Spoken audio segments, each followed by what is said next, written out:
Match जीत चुके champions trophy में भारत की जीत हुई है। जी इस वक्त की बड़ी खबर आपको बता दें, चैंपियंस ट्रॉफी में टीम इंडिया ने चैंपियंस ट्रॉफी जीत ली है और जो फाइनल मुकाबला था वो न्यूजीलैंड से टीम इंडिया ने छीन लिया है।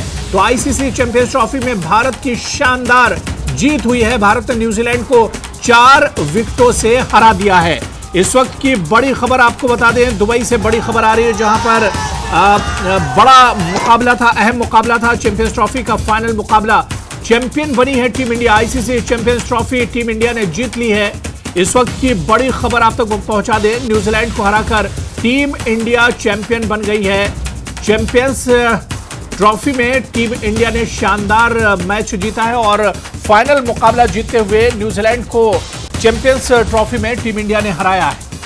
तो चैंपियंस बनी है टीम इंडिया और चैंपियंस ट्रॉफी में टीम इंडिया ने न्यूजीलैंड को 4 विकेटों से शिकस्त दी है, हराया है। आईसीसी चैंपियंस ट्रॉफी 2025 पर टीम इंडिया का कब्जा हुआ है। चैंपियंस ट्रॉफी की शुरुआत पाकिस्तान से हुई थी, लेकिन टीम इंडिया दुबई में अपने मैचेस खेल रही थी। इस तरह से चैंपियंस ट्रॉफी शुरू पाकिस्तान में हुई थी और खत्म दुबई में हुई है।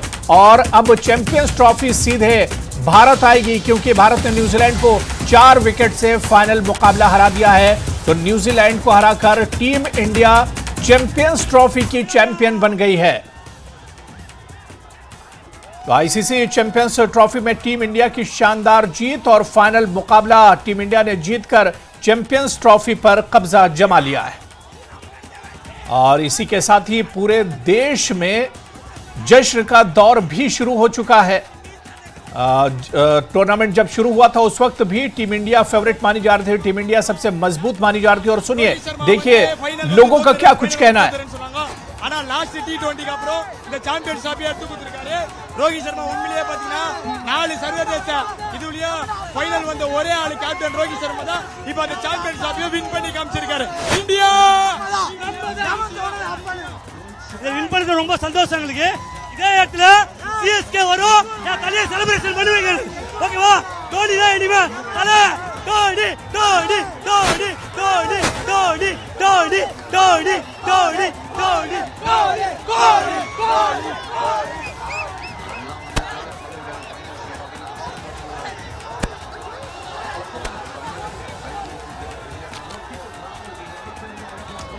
तो न्यूजीलैंड को हराकर टीम इंडिया चैंपियन बनी है और जश्न का दौर शुरू हो चुका है। जीत की जश्न का दौर। Great victory.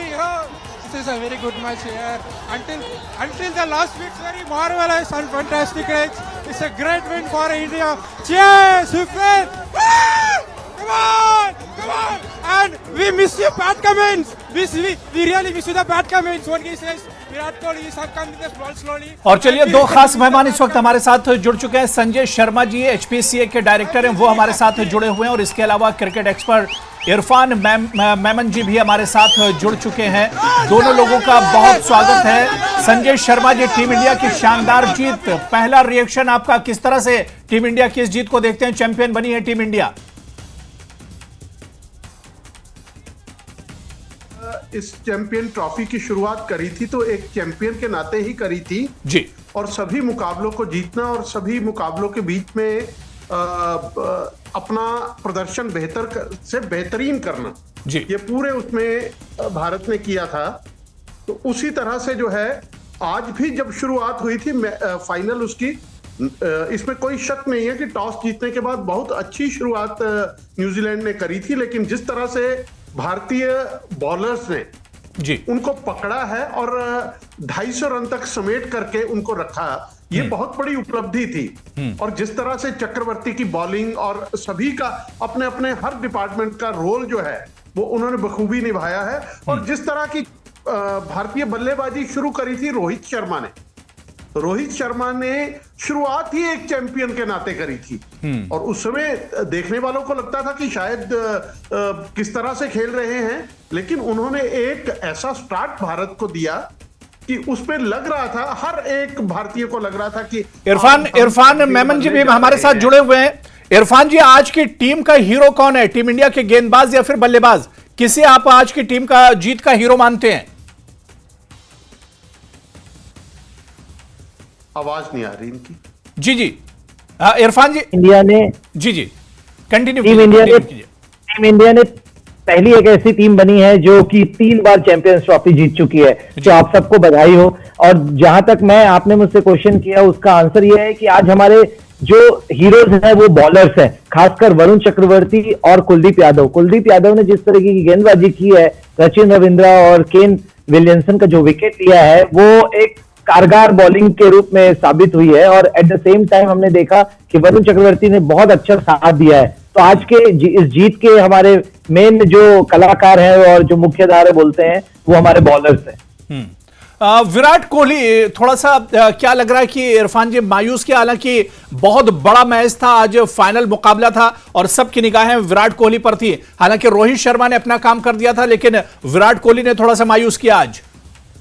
जी, विराट कोहली की मायूसी अगर आप देखें तो एक तो विकेट काफी टर्न हो रहा था। जब आप देखेंगे विराट कोहली शुरू से प्रेशर बनाना चाहते हैं, सिंगल डबल खेलना चाहते हैं, तो जब उनने वो शॉट खेला तो उनका बैट क्लोज हो चुका था और वो मिड विकेट की तरफ जा रहा था। इंस्टेड ऑफ प्लेइंग स्ट्रेट, 2-4 बॉलें स्ट्रेट खेल के सिंगल डबल पहले विकेट को जांचते परखते, उन्होंने जाके क्रॉस खेलने की कोशिश की, जो मिड विकेट की तरफ जो वो सिंगल लेते हैं क्विक, उसके जगह उन्हें थोड़ा रुक कर खेलना था। But nevertheless a win is a win.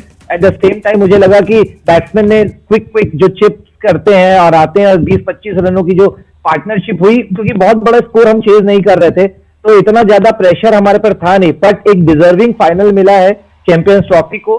जैसा फाइनल होना चाहिए वैसा ही फाइनल हुआ है बिटवीन न्यूजीलैंड एंड इंडिया के बीच में। दोनों डिजर्विंग टीम एंड दोनों बहुत अच्छी टीम है, जिन्होंने अभी तक सबसे अच्छा परफॉर्मेंस दिया। अगर आप देखें टॉप रन गेटर्स और टॉप विकेट टेकर्स में, तो सिर्फ और सिर्फ ये दो ही टीमों के गेंदबाज और बल्लेबाज हैं अभी इस पूरे चैंपियंस ट्रॉफी में। बिल्कुल बिल्कुल इरफान जी दोबारा से आ रहे हैं। हमारे सहयोगी हिमांशु भी हमारे साथ इस वक्त जुड़ चुके हैं। हिमांशु, टीम इंडिया एक बार फिर से चैंपियन बन गई है। एक लंबे वक्त से हम लोग इंतजार कर रहे थे, लेकिन दुनिया की सबसे अच्छी टीम और दुनिया की सबसे तगड़ी जो गेंदबाजी है या बैटिंग जो लाइनअप है हमारा, वो शानदार रहा है और इसी वजह से एक बार फिर से टीम इंडिया चैंपियन बनी है। सभी को बधाई कि हम चैंपियन बन चुके हैं। और सबसे बड़ी बात है कि ये एक और बात मैं ऐड करना चाहता हूं कि हम 2013 के बाद एक ऐसा फॉर्मेट, मतलब 50 ओवर का फॉर्मेट है जिसमें हम चैंपियन बने हैं। सबसे पहले 2013 में हम धोनी की कप्तानी में चैंपियंस ट्रॉफी जीतते थे, उसके बाद से हम जीत ही नहीं पाए कभी वनडे फॉर्मेट। और उसके बाद 2015 का वर्ल्ड कप आया जिसमें हमें हार का सामना करना पड़ा सेमीफाइनल में ऑस्ट्रेलिया से। उसके बाद चैंपियंस ट्रॉफी आई 2017 में, जिसके फाइनल में हमें पाकिस्तान से हार का सामना करना पड़ा। उसके बाद 2019 का आया जिसके सेमीफाइनल में हमें न्यूजीलैंड से हार का सामना करना पड़ा। और फिर 2023 के वनडे वर्ल्ड कप का तो सबको ही पता है कि हमें अहमदाबाद में हार का सामना करना पड़ा। हमें 4 हार का सामना करना पड़ा, तब जाकर हम वनडे फॉर्मेट में एक चैंपियन बन पाए हैं। तो ये सबसे बड़ी बात है कि हम एक दशक बाद चैंपियन बने हैं। बिल्कुल संजय शर्मा जी, मैं आपके पास आना चाहूंगा कि जिस तरह से हिमांशु बता रहे थे कि एक दशक के बाद ये हमें जीत मिली है। संजय जी शायद हमारे साथ नहीं, मैं लेकिन इरफान यही सवाल आपसे लेना चाहता हूं कि 13 साल का इंतजार करना पड़ा एक दशक के बाद। जिस तरह से हिमांशु कह रहे थे टीम इंडिया एक बार फिर से चैंपियन बन गई है, और चैंपियंस ट्रॉफी की बात करें तो वर्ल्ड की 8 जो सबसे बेहतरीन टीमें थी उन्हें एक तरह से हराकर टीम इंडिया चैंपियन बनी है। कि टीम इंडिया अच्छा परफॉर्म नहीं करेगी या कोई भी बड़े आईसीसी टूर्नामेंट में जीतने के काबिल नहीं है, ये सबको पता है कि सबसे ज्यादा वेल सेट टीम जो थी, प्रॉपर बॉलर्स प्रॉपर बैटर्स लेकर गई थी, पूरी एक सेट इंडिया की टीम थी, पूरा सेट प्लानिंग की तरह पूरा मैचेस हुए हैं। तो ये कहीं से भी शक नहीं था कि ये मैच हम जीतेंगे नहीं। जरूर हमको थोड़ा वेट करना पड़ा, हम थोड़ा सा अनलकी साबित हो रहे थे at the crucial moment of in the crunch matches, but आज हमने दिखा दिया है कि क्यों एक टीम इंडिया एक सशक्त दावेदार है किसी भी मैच को जीतने के लिए, किसी भी वर्ल्ड के किसी भी बड़े टूर्नामेंट को जीतने के लिए। उस तरीके से परफॉर्मेंस हमको देखने को मिला है। बैटिंग देख लीजिए आप, बॉलिंग देख लीजिए पूरे टूर्नामेंट की, तो हम लोगों ने बहुत धारदार बल्लेबाजी और बहुत धारदार गेंदबाजी की है। तो यहाँ कहीं भी कोई सवालिया निशान नहीं था इंडिया टीम के ऊपर, जस्ट हम अनलकी साबित हो रहे थे क्रंच मैचेस में। तो आज वो हमने वो जो एक टोटका था, जो रोका था, वो हमने क्रॉस किया है और आज हम चैंपियनशिप की ओर एक बार और इरफान, क्या जिस तरह से पूरे टूर्नामेंट की अगर हम बात करें, पूरे टूर्नामेंट की बात करें, टीम इंडिया 3 से 4 स्पिनर्स के साथ खेल रही थी, क्या जिस तरह से टीम इंडिया की जो रणनीति थी स्पिनर्स गेंदबाजों को खिलाना, स्पिनर्स को खिलाना, ये एक बड़ा हथियार थी इस पूरे टूर्नामेंट में टीम इंडिया के लिए? जी आज देखिए, आज का ही मैच देख लीजिए आप। 38 ओवर्स ऑफ स्पिन हुए हैं आज। 38 ओवर्स ऑफ स्पिन में हमें 5 विकेट्स मिले हैं जी। उनके 7 विकेट्स जो गिरे हैं उसमें से 5 विकेट हमें स्पिन से मिले। तो चाहे जैसा भी कंडीशन था, इंडिया पूरी प्रिपेयर्ड होके आई थी। इंडिया के पास वैसे बॉलर मौजूद थे। इस पूरे टूर्नामेंट में हमने ये दिखाया है कि एक प्लानिंग की तरह और एक मैच विनर की तरह हमारे पास हर मैच में कोई ना कोई एक बॉलर मैच विनर के रूप में उभर कर सामने आया है। तो ये देखने को बहुत ही अच्छा लग रहा है आज की हमारी टीम इंडिया में एक जो बॉलिंग यूनिट है वो बहुत अच्छा कर रही है। तो ये आज एक साबित होता है कि किस तरीके से हमारे दो स्पिनर, जैसे पहले भी हमने कहा था पुराने हमारे जो डिस्कशन हुए थे उसमें कि हमारे पास वरुण चक्रवर्ती जैसे एक मिस्ट्री स्पिनर्स आ गए। अगर आप आज भी देखें तो उन्होंने हमें शुरुआती झटका दिलाया, यंग को आउट किया। उसके बाद कंटिन्यूसली जितने भी शुरू के जो उनके 10 ओवर में जो रन थे वो 69 थे। 20 ओवर के बाद उन्हें सिर्फ 101 रन थे। तो ये हमारे बॉलर्स ने जो वापसी कराई है वापस इस मैच में, सिर्फ उसी के कारण आज हमें जीत मिली है। बिल्कुल। मैं हिमांशु आपके पास आना चाहूंगा। हिमांशु, देश के अलग अलग हिस्सों से जो तस्वीरें आ रही हैं, लोगों में एक उत्साह है, लोग जश्न मना रहे हैं, लोग तिरंगे के साथ घरों से बाहर एक तरह से निकले हैं। 22 मार्च से क्योंकि बहुत बड़ा टूर्नामेंट आईपीएल शुरू होने जा रहा है, तो आईपीएल से पहले टीम इंडिया का चैंपियन बनना कहीं ना कहीं आईपीएल के लिए भी एक रास्ता जो है हमवार कर दिया इस जीत ने। अभी कुछ 1 महीने बाद का आईपीएल शुरू होने वाला है। सारी टीमों ने तैयारी शुरू भी कर दी होगी और ये बहुत अच्छी खबर है कि आईपीएल से पहले ही हमने एक जीत दर्ज करी है, चैंपियन बने हैं। बट इसमें मैं बोलना चाहूंगा कि इसमें बॉलर्स के साथ बैटर्स का भी काफी योगदान रहा। पिच की बात करूं तो पिच का हमें काफी सहयोग मिला, क्योंकि हमने सारे मैच दुबई की पिच पर खेले हैं और दुबई की पिच पर सारे स्पिनर काम करते हैं, ये भी सबको पता है। तो इसका कहीं ना कहीं हमें फायदा भी मिला है। और बाकी अगर बल्लेबाजी की बात करें तो हम शुरुआत से देख रहे थे कि रोहित शर्मा कुछ खास रन नहीं बना पा रहे हैं। और इसका प्रेस कॉन्फ्रेंस में जब सवाल पूछा गया था गौतम गंभीर से, तो उन्होंने सीधे तौर पर कह दिया कि हम रोहित का इंटेंट देख रहे हैं। आप रोहित का इंटेंट देखिए और देखिए कि वो कैसे शुरुआती बॉल से खेलते हैं जिसका टीम को फायदा मिलता है। बट लोगों का कहना था कि हमें रोहित के इंटेंट से इतना फायदा नहीं मिलेगा, रोहित को कप्तानी पारी खेलनी होगी, रोहित को सदी हुई पारी खेलनी हुई। आज जब न्यूजीलैंड ने खेलना शुरू किया और जिस तरीके से उन्होंने आक्रामक रवैया अपनाया, उसे देखकर सबको लगने लगा था कि आज रोहित या कोहली में से किसी न किसी एक को टिक्कर खेलना होगा। तो जब रोहित ने टिक्कर खेलना शुरू किया तो मैं समझ गया था कि रोहित ही है वो जो अब नैया पार लगाने वाले हैं। लेकिन जब सुमन गिल का विकेट गिरा, विराट आए, तो विराट भी बहुत जल्दी और पवेलियन लौट गए। तो फिर रोहित ने देखा कि विराट तक पवेलियन जा चुके हैं और रोहित के चेहरे से देखकर लग रहा था कि मतलब ये कहीं ये वो पल तो नहीं कि फिर से हमें ये पल को याद करके बुरा लगे। फिर रोहित ने फिर टिक्कर खेलना शुरू किया और पारी को आगे बढ़ाया और 76 रन बनाए और ये काफी यादगार एक फाइनल पारी है। हाँ बिल्कुल, बहुत यादगार रोहित शर्मा की ये पारी भी हिमांशु बहुत यादगार है और टीम इंडिया की ये जीत भी एक तरह से बहुत यादगार है। मैं इरफान जी, जिस तरह से हिमांशु कह रहे थे कि दुबई की जो पिच है वो टीम इंडिया को एक तरह से भा गई है, पिच की अगर बात की जाए, क्या भारत की जो पिचें हैं उसी तरह से दुबई की जो पिच है, क्योंकि ज्यादातर स्पिन बॉलिंग यहां पर कामयाब रही है, तो क्या इसका भी एक फायदा टीम इंडिया को मिला है? कोई कुछ भी बोले यहाँ अबू भाई, ये बात हमें बहुत अच्छी तरीके से देखने को मिली है कि जितनी भी सब कॉन्टिनेंट की कंडीशंस होती हैं वो सारी की सारी स्पिनर्स को हेल्प करती हैं। तो चाहे अगर आपके पास क्वालिटी स्पिनर्स हो, जैसे इंडिया टीम के पास है 4 क्वालिटी स्पिनर्स, वो किसी भी कंडीशन पे, सब कॉन्टिनेंट की किसी भी कंडीशन पे हेल्पफुल ही कारगर ही साबित होंगे। आप अगर ये बोलेंगे कि अगर इन्हें बॉलर को हम पाकिस्तान में खिला लें, पाकिस्तान की किसी भी विकेट में, तो जरूर रन थोड़े ज्यादा लीक होंगे, बट ये 4 बॉलर ही हमें जीत का रास्ता दिखाएंगे।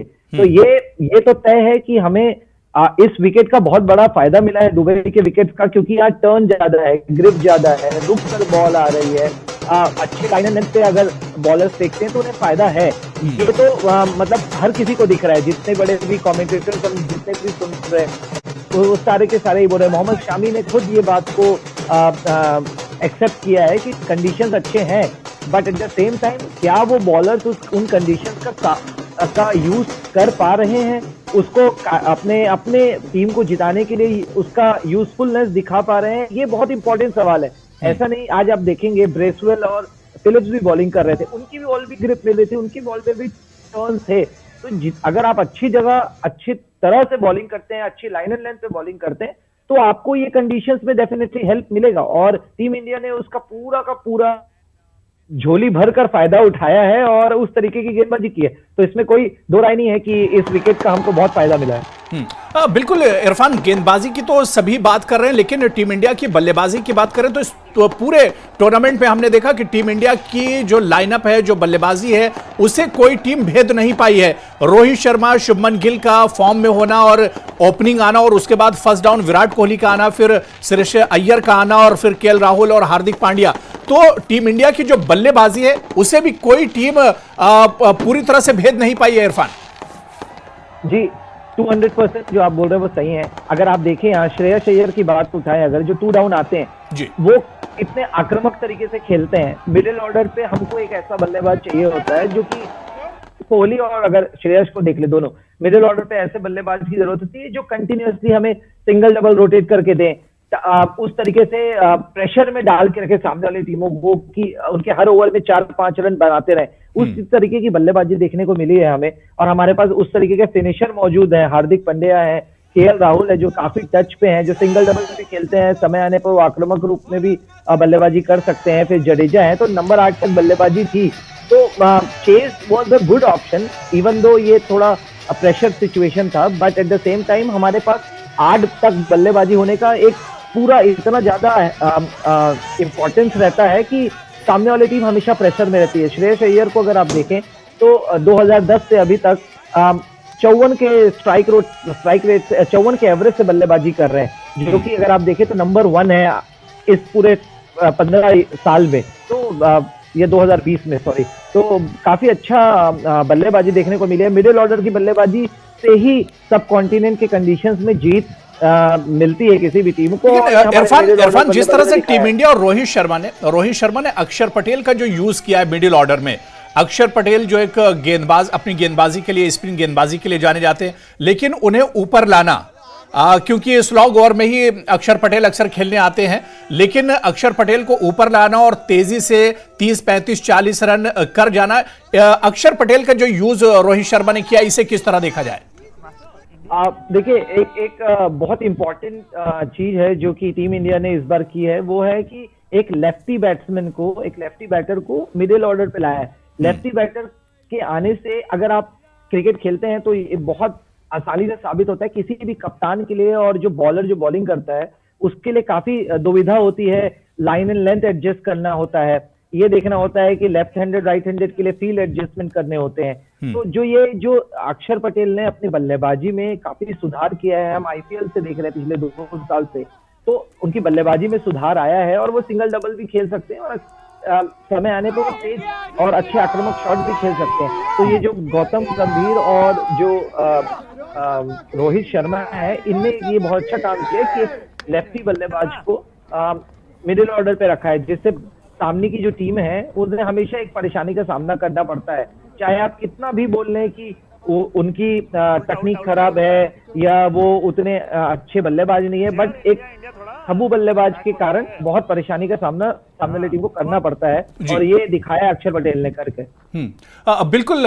और इरफान, जिस तरह से देखा जाए, अब हम एक तरह से चैंपियन बन गए हैं, भारतीय टीम जो है वो चैंपियन बन गई है, लेकिन वनडे फॉर्मेट की अगर बात करें तो वनडे फॉर्मेट में जसप्रीत बुमराह नहीं थे, जो मेन हथियार बॉलिंग लाइनअप में मेन बॉलर जो टीम इंडिया का माना जाता वो नहीं थे। मोहम्मद शामी ने कहीं ना कहीं उनकी कमी एक तरह से दूर की है, लेकिन जो हमारे स्पिनर्स हैं उन्होंने बहुत अच्छा बॉलिंग की और उनका जो परफॉर्मेंस था बहुत अच्छा रहा है। लेकिन वनडे फॉर्मेट में आप देखिए तो इस वक्त टीम इंडिया वर्ल्ड की सबसे अच्छी एक तरह से टीम है, क्योंकि हम चैंपियन तो बने ही, लेकिन इसके अलावा भी आप देखिए पिछला परफॉर्मेंस किसी भी टीम का आप उठाकर देखिए तो भारतीय टीम इस वक्त वनडे फॉर्मेट में सबसे ज्यादा मजबूत है। जी, पिछले जितने भी आईसीसी टूर्नामेंट्स के 22 मैचेस हुए हैं, 22 मैचेस में सिर्फ हम 1 मैच हारे हैं वनडे टूर्नामेंट में, जो कि वर्ल्ड कप का फाइनल था। तो हमको ये चीज तो नकारा ही नहीं जा सकता। वर्ल्ड क्रिकेट के मैप में team India is number 1 ODI cricket team, ये तो तय है। But at the same time क्या इस स्टेटस को एक सेम स्टेटस पे रख सकेंगे, हम कंटिन्यूसली ये मैच को खेल सकेंगे कि नहीं, ये टीम इंडिया की प्लानिंग और ये टीम इंडिया का एक जो 5 ईयर 3 ईयर्स का जो प्लान होता है वो दिखाई देता हुआ है कि कितनी अच्छी तरीके से यहाँ पर बल्लेबाजी और गेंदबाजी दिखाई दे रही है, और जो प्लानिंग के तहत पूरा गेम चल रहा है वो एक बहुत ही अच्छा एक संकेत देता है इंडियन फैंस को कि इंडिया टीम आज भी जरूर, आप अगर देखेंगे शायद चैंपियंस ट्रॉफी के बाद एक फेरबदल हो टीम में, क्योंकि ऐसा लग रहा है मुझे कि रोहित शर्मा और विराट कोहली हाई पे अपना करियर यहाँ से छोड़ना चाहेंगे, बट यू नेवर नो, अभी 2027 का वर्ल्ड कप है जो कि नॉट टू फार, तो हमको चाहिए कि ये दो बल्लेबाज हमारे साथ जुड़े रहें तब तक, क्योंकि जिस तरीके की ये बल्लेबाजी करते हैं सामने वाली टीमों के लिए एक जरूर एक खतरनाक बल्लेबाज के बिल्कुल। जिस तरह से पूरे टूर्नामेंट में हमने देखा कि रोको यानी रोहित शर्मा और विराट कोहली का जो एक टैग लाइन चल रहा था, और कहीं ना कहीं, और चलिए इस वक्त मैन ऑफ द मैच का भी ऐलान हो चुका है। हमारे सहयोगी हिमांशु हमारे साथ जुड़े हुए। हिमांशु, क्या कुछ खबर मिल रही है, क्योंकि मैन ऑफ द टूर्नामेंट कौन है और मैन ऑफ द मैच किसे दिया गया, क्या कुछ जानकारी इस वक्त मिल पा रही है? अभी तो ऐसी कुछ जानकारी सामने नहीं आई है, ऐसी कोई जानकारी सामने आती है तो हमें हमारे सबसे पहले पता पड़ेगा। बिल्कुल। और बाकी अगर और एनालिसिस की बात करूं तो जी जी जी, इसने से हमें खासा प्रभावित किया है। और बात करें तो हमारे जब आप स्टेप देखेंगे तो वो चार नहीं, मतलब 10 ओवर पूरे बॉलिंग कर सकते हैं। आप अदर टीम के स्पिनर देखिए वो बॉलिंग भी कर सकते हैं, वो 4 ओवर बॉलिंग करेंगे, 5 ओवर बॉलिंग करेंगे, लेकिन हमारे स्पिनर 10 ओवर बॉलिंग करेंगे, विकेट निकालेंगे, और जब उन्हें रन की जरूरत पड़ेगी वो लंबे लंबे छक्के भी मारेंगे। तो ये काफी बैलेंस आया है इंडियन टीम में। और वनडे फॉर्मेट की बात करें, जितने भी आईसीसी टूर्नामेंट हुए हैं, मैंने 2013 का चैंपियंस ट्रॉफी देखा था, तो मैंने जब 2015 से वनडे वर्ल्ड कप फाइनल देखा, सेमीफाइनल देखा, तो मैंने पाया कि मतलब हमारी टीम की कमजोरी थी कि मध्यम वर्ग, हम विरोधी टीम हमेशा हमारे फील्ड क्रम पर अटैक करती थी, और फील्ड क्रम हमारे ध्वस्त हो जाता था, तो हमारा मध्यम वर्ग कुछ खास नहीं कर पाता था। बिल्कुल। 2015, 2017, 2023 हम हमेशा ये देखा, बट आज देखिए सुमन गिल आउट हुए, विराट कोहली आउट हुए, लेकिन हमारे मध्यम वर्ग ने सब संभाल लिया। तो आप देख सकते हैं कि कैसे एक मध्यम वर्ग ने भारत को चैंपियन बना दिया, जो एक समस्या बनी हुई थी कई वर्षों से भारत के लिए। बिल्कुल। मैं इरफान, हिमांशु बड़ी अच्छी बात कर रहे थे कि बल्लेबाजी, जिस पर हम पहले भी बात कर रहे थे कि बल्लेबाजी जो है टीम इंडिया की बहुत मजबूत है, और जो लाइनअप है वो कोई भी टीम, एक तरह से किसी भी टीम के बॉलर जो है टीम इंडिया की बैटिंग को नहीं भेद पा रहे हैं। लेकिन यहां पर इरफान, जिस तरह से हम बात करें रोहित शर्मा का लगातार टूर्नामेंट में, आप देखिए कि टॉस हारना और मैच जीतना, ये कॉम्बिनेशन एक तरह से बना हुआ था। रोहित शर्मा टॉस हार रहे थे, सामने वाली टीम डिसीजन ले रही थी कि वो बल्लेबाजी करेगी या गेंदबाजी करेगी, और कहीं ना कहीं वो रोहित शर्मा के हक में फायदेमंद हो रहा था। बात तो तय थी, जिस तरीके से हमने टॉस हारा था ये आज का फाइनल का सुबह, तभी लग गया था कि टॉस हारो और मैच जीतो का जो ये सिलसिला है पूरे टूर्नामेंट में जो चला है वो कारगर से साबित हुआ है, और वो कंटिन्यू होगा। क्योंकि अगर आप देखें तो न्यूजीलैंड ने सेमीफाइनल में भी टॉस जीतकर पहले बल्लेबाजी करने का निर्णय लिया था। वो प्रेशर पे बल्लेबाजी नहीं करना चाहते थे, क्योंकि बड़े मैचेस में प्रेशर पे बल्लेबाजी में चेस करने में हमेशा एक प्रेशर होता है, चाहे आपके पास कितने ही बड़े बल्लेबाज क्यों ना हो। वो हमें आज भी देखने को मिला, और ऐसा लग रहा है कि Rohit Sharma man of the match, player of the match के रूप में आज उन्हें सेलेक्ट किया गया है उनके 76 रन की पार्टनरशिप पारी के लिए। तो काफी अच्छी बल्लेबाजी किए थे। तो एट द सेम टाइम ये जो हमारे बल्लेबाज हैं उनने एक बार फिर ये हमें दिखा दिया है आज की क्रंच मैचेस में किस तरीके की पार्टनरशिप की जाती है, और 4 विकेट से ये जीत हमें साबित करती है कि हम राइट ट्रैक पे हैं। बिल्कुल राइट ट्रैक पे, और इसी टीम में अगर जसप्रीत बुमराह भी आ जाते हैं, उन्हें भी शामिल कर लिया जाता है, तो टीम इंडिया और भी ज्यादा बैलेंस हो जाएगी आने वाले दिनों में। जी, एक बहुत बड़ा डिफिकल्ट डिसीजन रहेगा ये। अगर बुमराह आते हैं तो किसी न किसी एक स्पिनर की जगह लेंगे वो, क्योंकि 2 मीडियम पेसर्स तो रहेंगे ही आपके पास, और हार्दिक पांड्या तीसरे रहते हैं। तो एक difficult good but very difficult एक ऑप्शन रहेगा ये कि कौन बाहर जाएगा यहाँ से। अक्षर पटेल या और जो जडेजा है वो बल्लेबाजी भी करते हैं तो काफी मुश्किल होगा। तो यहाँ पर वरुण चक्रवर्ती और कुलदीप के बीच का ही एक ऑप्शन दिखाई देता है। तो it's a good problem to have actually, क्योंकि उनके आने से एक बॉलिंग में एक पैनापन जरूर आता है। तो गुड डिफिकल्ट चॉइस। और चलिए संजय शर्मा जी एक बार फिर से हमारे साथ जुड़ चुके हैं हिमाचल से। संजय शर्मा जी, टीम इंडिया की बहुत बड़ी जीत, और अब देखिए प्रधानमंत्री नरेंद्र मोदी ने भी ट्वीट करके टीम इंडिया को बधाई दी है और इस बड़ी जीत पर खुशी प्रधानमंत्री ने भी जताई है। बीच में नेटवर्क की प्रॉब्लम से मैं आपके साथ छूट गया था जी, लेकिन निश्चित तौर पे बहुत बड़ी जीत है। 2013 के बाद चैंपियंस ट्रॉफी को हम कितने करीब पहुंच करके कितने दूर हुए हैं, तो निश्चित तौर पे प्रधानमंत्री से लेकर के हर भारतीय नागरिक, नीचे से लेकर के ऊपर तक, क्योंकि मैंने जब ये पिछला भी मैच था तो मैंने जब आपके साथ जुड़ा था तो मैंने कहा था कि भारत में क्रिकेट जो है वो एक धर्म है, हर जाति धर्म से ऊपर उठ करके है, तो क्रिकेट हर किसी के लिए है। तो निश्चित तौर पे आज भारत के लिए बहुत बड़ा दिन है, और जिस तरह से शुरुआत हुई थी और जिस तरह से शुरुआत की थी, ये अगले वर्ल्ड कप के लिए जो है, अपने अगले विश्व कप के लिए ये शुरुआत हो चुकी है। और जिस तरह से कॉम्बिनेशन बने हैं, और आज जिस तरह से बहुत से प्रश्न उठाए जाते थे कि स्पिनर्स को अधिमान दिया जाता है और सारा, तो निश्चित तौर पे जितना भी सोचा था, चाहे आज निश्चित तौर पे जहां रोहित इसके हकदार हैं बधाई के, उसी तरह से जो है वो गौतम गंभीर भी उतने ही हकदार हैं बधाई के। हर प्लेयर ने अपना अपना योगदान दिया है, चाहे बॉलिंग पे है, चाहे फील्डिंग में है, चाहे जिस तरह से। और निश्चित तौर पे जिस तरह से आज बहुत जरूरी था न्यूजीलैंड को रोकना रन बनाने से, अगर यही स्कोर 300 के पार कर जाता तो दिक्कत आती, लेकिन बॉलर्स ने बहुत अच्छा अपना योगदान दिया। और चक्रवर्ती जो है वो निश्चित तौर पे भारत को एक सुनहरा बल्लेबाज जो है वो मिला है, और उसका उपयोग भारत को जो है वो आगे आने वाले मैचेस में भी करना होगा, और उससे जो है वो एक निखार भारतीय बॉलिंग को मिलेगा।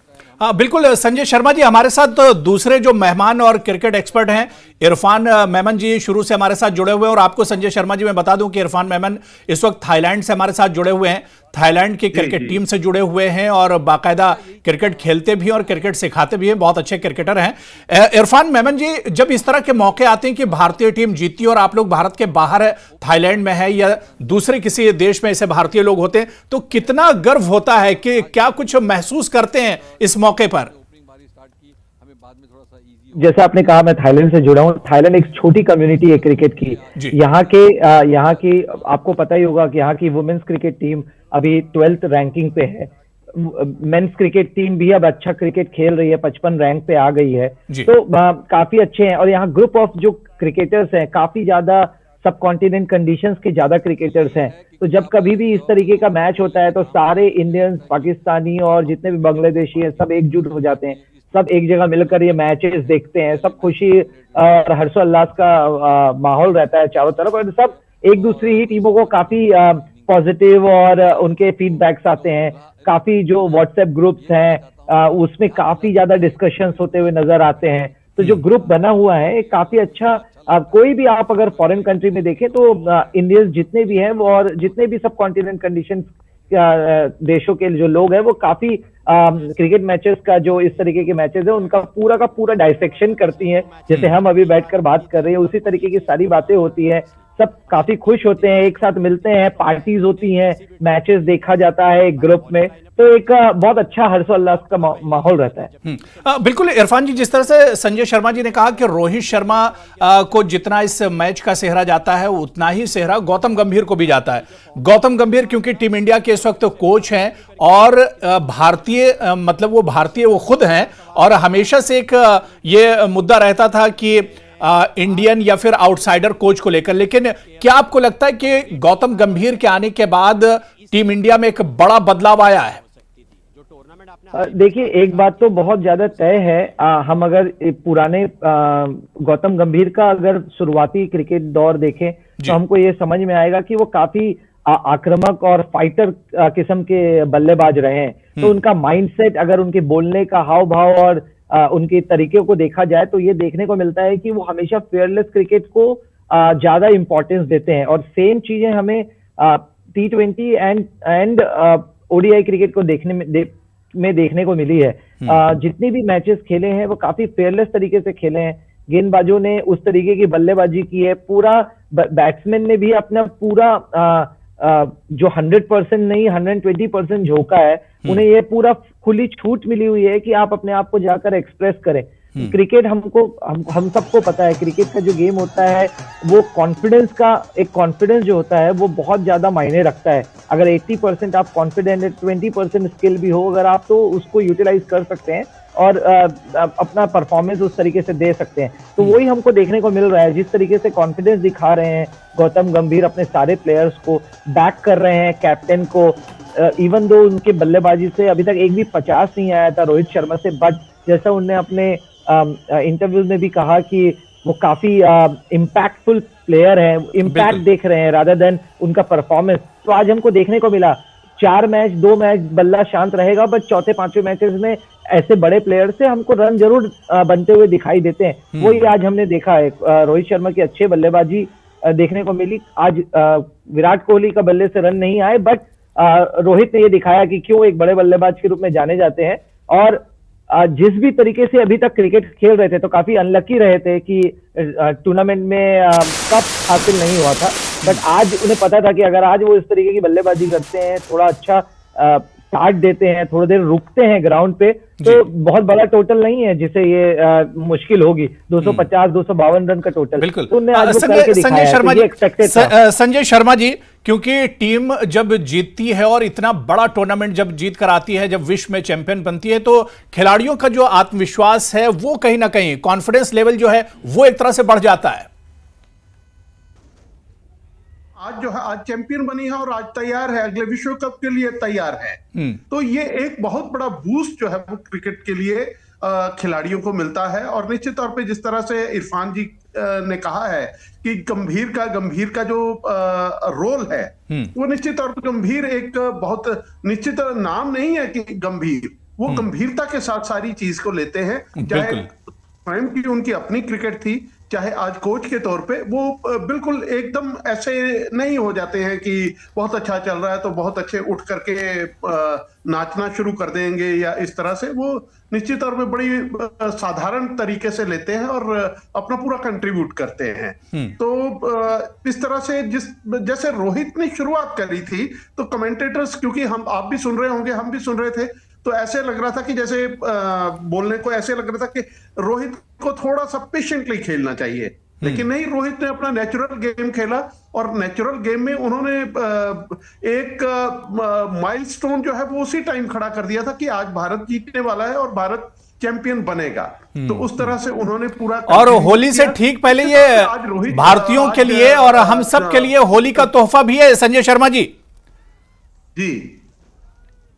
मैं एक बार फिर से बोले, मैंने कहा कि वो होली से पहले, इतना बड़ा त्योहार आ रहा है उससे पहले, ये तमाम भारतीयों के लिए एक बड़ा तोहफा है। होली तो हो गई आज जी, भारत की होली तो आज रात को ही हो गई। हाँ बिल्कुल।